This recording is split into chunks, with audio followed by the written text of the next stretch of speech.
అదే నేను చెప్తున్నాను. ఇప్పుడు చాలా మంది మనకు మెసేజ్ చేస్తున్నారు 4 డిమాండ్లేనా నెరవేరింది 63 డిమాండ్ లో అని అంటారు. ఒక్క సెకండ్ సార్, ఎందుకంటే ప్రభుత్వం నుంచి 4 డిమాండ్స్ కన్ఫ్యూజన్ ఉంది. అందుకే నేను ఏమంటున్నానంటే ఒక్క సెకండ్, ఒక్క నిమిషం జగదీశ్వర్ గారు చెప్పాలి. జగదీశ్వర్ గారు ప్రభుత్వం నుంచి ఏంటంటే 4 డిమాండ్లు నెరవేరని ప్రకటన వచ్చింది. సో నాకు చాలా కామెంట్స్ ఇక్కడ ఏంటంటే 63 డిమాండ్లు అడిగితే 4 డిమాండ్లేనా అని చెప్తున్నారు. సో దాని మీద మీరు క్లారిఫికేషన్ ఇవ్వండి, ఎందుకంటే చాలా మంది చూస్తున్నారు కాబట్టి చర్చ. ఎస్ జగదీశ్వర్ గారు సార్ నేను చెప్తా. చెప్పండి. ఇప్పుడు ప్రధానంగా ఈ యొక్క ఉద్యమ కార్యాచరణ రూపొందించినప్పుడు మేము ఏదైతే 60 డిమాండ్లు ఉన్నాయో అందులో కొన్ని డిమాండ్లు పరిష్కారమైనాయి, కొన్ని డిమాండ్లు పరిష్కార దశలో ఉన్నాయి, కొన్ని వివిధ రకాల దాంట్లో ఉన్నాయి. కానీ అల్టిమేట్ గా ఈ రోజు రాష్ట్రంలో ఉన్న 10 లక్షల మంది ఉద్యోగ ఉపాధ్యాయ కార్మికులకు సంబంధించినటువంటి ప్రధానమైనటువంటి డిమాండ్ ఈ రోజు పిఆర్సీ కావాలి, అదేవిధంగా ఈ రోజు హెల్త్ కార్డు కావాలి, అదేవిధంగా ఈ రాష్ట్రంలో ఉన్న రిటైర్మెంట్ అయినటువంటి వాళ్లకు 100 కోట్ల రూపాయలు ప్రభుత్వం ప్రతి నెల 1000 కోట్లు ఇచ్చినప్పటికీ మరొక 1000 కోట్లు జమ అయికుంటూ పోతున్నది. కాబట్టి మీరు 1000 కోట్లు ఇచ్చినా 1200 కోట్లు ఇచ్చినా అయిపోదు. కాబట్టి మనం అన్ని డిమాండ్లు పరిష్కారం కావాలని చెప్పి ఆలోచిస్తే కాదు, ఈ 4 డిమాండ్ల పైననే మేము నిరసన వ్యక్తం చేసినాం. ఈ 4 డిమాండ్లే ప్రధానంగా పెట్టుకొని ఈ రోజు ధర్నా కార్యక్రమం చేసినాం. ఈ 4 డిమాండ్లే ప్రధానంగా పెట్టుకొని డిప్యూటీ సీఎం దగ్గర చర్చలు జరిపినాం. అదేవిధంగా ఈ 4 డిమాండ్లు ఒక మార్గం సుగమమైంది కాబట్టి ఈ రోజు ఒకటి పిఆర్సీ ఇస్తామన్నారు. హెల్త్ కార్డ్స్ నేను ఈ రోజు మీకు ఆఫ్ ద రికార్డ్ చెప్తున్నా ఇక్కడ, అంటే నేను ఆన్ రికార్డ్ చెప్తున్నా. పిఆర్సీ విషయంలో ఖచ్చితంగా పిఆర్సీ అనేటటువంటిది నేను తెప్పించుకొని ఇంప్లిమెంట్ చేస్తాడనేటటువంటి ఒక మాట మాకు వస్తుంది అనేటటువంటిది ఈ రోజు మాకు ఎవరికి కూడా లేదు.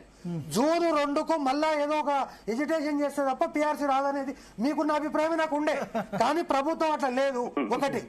రెండవది ఇంకోటి ఏంటంటే ప్రతి 2 నెలలకోసారి ఏదైతే జాయింట్ స్టాఫ్ కౌన్సిల్ పెట్టి ఖచ్చితంగా ఆ సమస్యలన్నీ కూడా 63 సమస్యలు అనేటటువంటివి జాయింట్ స్టాఫ్ కౌన్సిల్ లో పరిష్కారం అయ్యేటటువంటివే. ఆ సమస్యలన్నీ కూడా చాలా మంది పెడుతున్నారు. 317 డిప్యూటేషన్ అని ఏమైంది? నేను ఏమంటున్నా సార్, ఒక్క సెకండ్ మీరు భరత్ గారు, నేనేమంటున్నానంటే నేను మీకు 10 లక్షల మంది ఉద్యోగ ఉపాధ్యాయుల తరఫున ఎంత కృతజ్ఞతలు చెప్పినా తక్కువే. ఎందుకంటే ఈ రాష్ట్రంలో ఉద్యోగ ఉపాధ్యాయ కార్మికులకు సంబంధించి ఇంతకు జీ న్యూసా ఇది ఉద్యోగ ఉపాధ్యాయ కార్మికుల ఛానల్ అని కూడా చాలా మందికి అనుమానం ఉంది. కానీ ఇప్పుడు ఆ సార్ చెప్పింది ఏంటి, ఆయనకు ఇప్పుడు చర్చలు రాజకీయ చర్చలు పెడితే ఏం ఫలితం వస్తుంది? అందుకే చెప్తున్నా పబ్లిక్ సమస్యలు. నేనేమంటున్నా, నేను జేఏసీకి కో చైర్మన్, నేనేం ఆలోచిస్తా, సిపిఎస్ అనేది రాష్ట్రంలో ఉండదు. అంటే నాకు అర్థమైంది ఏంటంటే ఎక్కువ మంది సమస్యలు అందరి సమస్య, రిటైర్డ్ హెల్త్ కార్డ్ అందరి సమస్య, చాలా పెద్ద సమస్య, రిటైర్డ్ అనేది హెల్త్ కార్డ్ అనేది సమస్య. తర్వాత రిటైర్ అయిన వానికి పెన్షన్ రాకపోతే వాడు చచ్చిపోతున్నాడు. సో ఎక్కువ మందిని అడ్రస్ చేసేది ఒకటి. ముఖ్యమంత్రి ఇప్పుడు నేను ఒక ఉదాహరణతో చెప్తా మీకు. ఆయనకి ఏం కావాలి ఇప్పుడు మాట్లాడలేనికి? అరే ఆ సిపిఎస్ అనేది అవుతుందో కాదో ఆ తర్వాత సంగతి, ముందైతే మమ్మల్ని బయటపడేయండి అనేది ఆయన కోరిక. ఆయన కోరికను కూడా అడ్రస్ చేసినాం. ఖచ్చితంగా జూన్ 2 లోపల ఆయన కోరిక తీరుతుందనే ఆశాభావం నాకు ఉంది. కానీ ముఖ్యమంత్రి దాకా పోవడం ఎందుకు? కింద అధికార లెవెల్లో ఒక్క విషయం చెప్తా. నేను కోర్టు ఇచ్చింది, కోర్టు తర్వాత జూన్ 10వ తారీఖు నాడు భరత్ సార్, జూన్ 10 నాడు విద్యా ఆర్థిక శాఖ ముఖ్య కార్యదర్శిని కోర్టుకు అటెండ్ కమ్మన్నారు. ఈ ఇంప్లిమెంటేషన్ చేయకుండా కోర్టు ధిక్కార పిటిషన్ కూడా చేసినాం దీని మీద. నేనేమంటున్నా, మీరు వేసిర్రండి. నేనేమంటున్నా, ఆయన యొక్క ముఖ్య ఉద్దేశం ఏంది సార్? అది అయ్యేదో కాదో తెలియదు. ముందు 6000 మంది బయట ఏంటంటే 6000 మంది మీద ఈ రోజు ఖచ్చితంగా కూర్చున్నాం. ఖచ్చితంగా మీ యొక్క 6000 మంది ఈ యొక్క కోర్టు టీఆర్టీఎఫ్ రమేష్ గారు కూడా ఈ విషయం మీద రిప్రజెంటేషన్ ఇచ్చారు. అయితే నేను ఇక్కడ మీకు చెప్పేది ఏంటి సార్ అంటే 63 సమస్యలు ఏకరువు పెడితే ముఖ్యమంత్రి దగ్గర అవి ముఖ్యమంత్రి స్థాయిలో పరిష్కరించే సమస్యలు కూడా కావు. ఒక ఆయనకు 317 ప్రధాన సమస్య, ఒక ఆయనకు 2004 కంటే ముందు నోటిఫికేషన్ ఇవ్వబడి అపాయింట్ అయినటువంటి వాళ్లకు పాత పెన్షన్ ఇస్తే చాలు అనేది ఒక ఆయన సమస్య, నాకు ఓడి ఇస్తే చాలు అనేది ఇంకొక ఆయన సమస్య. ఇవన్నీ ఉన్నాయి కానీ అల్టిమేట్ గా జేఏసీ దాదాపు రోజంతా చర్చించి ఈ 4 డిమాండ్లు ప్రధానంగా పట్టుబట్టాలి. మీరు చెప్పినటువంటి 4 డిమాండ్లో 4.5 అంటే 4 డిమాండ్లు 4.1లో ఖచ్చితంగా 6,000 మందికి పెన్షన్ ఇవ్వాలి అనేటటువంటిది ప్రధానమైన డిమాండ్ ఉంది. To the best of my knowledge June 2 వరకల్లా మీకు పాత పెన్షన్ స్కీమ్ వస్తుందని చెప్పి ముఖ్యమంత్రి గారు చెప్పాం. మీ లెక్క కరెక్ట్ గా నాకు తెలియదు కానీ 1000 కోట్లు అయితే కేంద్ర ప్రభుత్వం నుంచి మా నాలెడ్జ్ లో 2,000 కోట్లు ప్రభుత్వానికి వస్తాయా అంటే 2,000 కోట్లు ప్రభుత్వం వాటా భరత్ అది గవర్నమెంట్ కి వస్తే మిగతా అవి 2,000 కోట్లు జీపీఎఫ్ లో యాడ్ అవుతాయి ఎవరైతే ఇండివిజువల్ ఉన్నాయో. పైసలు వచ్చేది ఉంటే ఇప్పుడు అదే ఎందుకు అధికారులు సార్ ఇక్కడ ఎవరు కూడా ఇన్ఫర్మేషన్ ప్రభుత్వానికి సరిగా ఏర్తలేదు. అక్కడ వాళ్ళు ఏమో కాగితాలు కావాలంటున్నారు. వాళ్ళు కూడా ఆర్టీఐ నుంచి తెప్పించిన ఎవరికి ఈ రైట్ ఉంటది, ఈ డబ్బులు ట్రాన్స్ఫర్ చేసే వ్యవస్థ ఎట్లా ఉంటది అనేది కూడా మేము ఆర్టీఐ ద్వారా పిఎఫ్ఆర్డీఏలో ఆర్టీఐ పెట్టి కూడా మేము తీసుకొచ్చినాం దీని మీద. కానీ అయినా ప్రభుత్వం లాస్ట్ కోర్టుకు చెప్పుకోవాల్సిన పరిస్థితి. నేనేమంటున్నా సార్, మీరు మళ్ళొకసారి నేను మీకు మనవి చేస్తున్నా, ఖచ్చితంగా జూన్ 2 లోపల మీ సమస్య పరిష్కారం అవుతుందనే కాబట్టి మీరు అట్లా వద్దు, పాజిటివ్ గా ఉండండి. తప్పకుండా మీ సమస్య సిపిఎస్ సమస్యల్లో ప్రధానంగా ఈ ఒక అడుగు పడితే సిపిఎస్ సమస్య గురించి మాట్లాడవచ్చు అనేటటువంటిది ఉంది. అక్కడ కూడా చర్చ వచ్చింది. కమిటీ అంటే కమిటీ వద్దని చెప్పినాం. మీ కాంగ్రెస్ ప్రభుత్వం అధికారంలో ఉన్న హిమాచల్ ప్రభుత్వంలోనే ఇది ఇంప్లిమెంట్ చేసింది కాబట్టి మీరు కూడా ఇంప్లిమెంట్ చేయండి అని. జూన్ 2 లోపల సిపిఎస్ పోకపోవచ్చు కానీ జూన్ 2 లోపల ఖచ్చితంగా మీ సమస్య పరిష్కారం అవుతుందనే విశ్వాసం అయితే నాకుంది.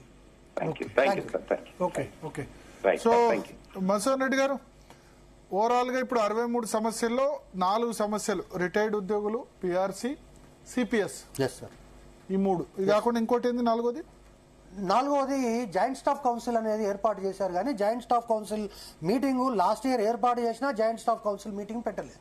జాయింట్ స్టాఫ్ కౌన్సిల్ మీటింగ్ పెట్టడం వల్ల ఏమైతుందంటే ఇప్పుడు చిన్న చిన్న సమస్యలు ఏవైతే ఉన్నాయో ఆ సమస్యలన్నీ పరిష్కారం చేసుకోవడానికి ఒక అవకాశం ఉంటుంది. ఉదాహరణకు ప్రభుత్వము సరే మేము కోరినాం కాబట్టి బదిలీలకు సంబంధించి ఒక జీవో ఇచ్చింది. బదిలీలు ఇప్పుడు చేస్తే మాకు ఇబ్బంది అనేటటువంటిది టీచర్లు చెప్తున్నటువంటి విషయం. ఎందుకంటే టీచర్లకు సంబంధించి 60% టీచర్లు ఈ రోజు జనగణన దాంట్లో ఉన్నారు. మరి ఇప్పుడు ట్రాన్స్ఫర్లు చేస్తే మరి ఎవరికి ట్రాన్స్ఫర్లు అవుతాయి కాబట్టి జూలైలో ట్రాన్స్ఫర్ చేయండి అని వాళ్ళు కోరుతున్నారు. ఈ ముఖ్యమంత్రి గారు మీరు అడిగితే నేను ట్రాన్స్ఫర్లు ఇచ్చా కదా, మీరు వద్దంటే నేను ట్రాన్స్ఫర్లు ఆపేస్తా, నాకేముంది. ఇప్పుడు కేసీఆర్ గవర్నమెంట్ లో 8 ఏళ్ళు పెట్టలేదు. నేను ఏమంటున్నా, కేసీఆర్ గవర్నమెంట్ లో ట్రాన్స్ఫర్లు పెట్టాలంటే కూడా ధర్నా చేసినాం. ఒకటి. రెండవది ఇంకో విషయం కూడా మీకు ప్రతి సంవత్సరం ట్రాన్స్ఫర్ పెడుతున్నారు, మంచి నిర్ణయమే. తర్వాత ఏమన్నాడు ఆయన, మీరు వద్దంటే ట్రాన్స్ఫర్లు ఆపేస్తా, నాకేముంది అన్నాడు ఆయన. సో ఒకటి. రెండవది ఇక్కడ మీకు ఇంకొక విషయం కూడా చెప్పాలి. పిఆర్సీ నివేదికను తక్షణం తెప్పియండి అనేటటువంటిది ఒకే మాటల వరకు చెప్పలేదు, డిప్యూటీ సీఎం గారికి ఆదేశాలు జారీ చేశాడు. ఒకటి. సో పిఆర్సీ నివేదిక నాకైతే మీరు చెప్పినా సరే నాకు నమ్మకం తక్కువగా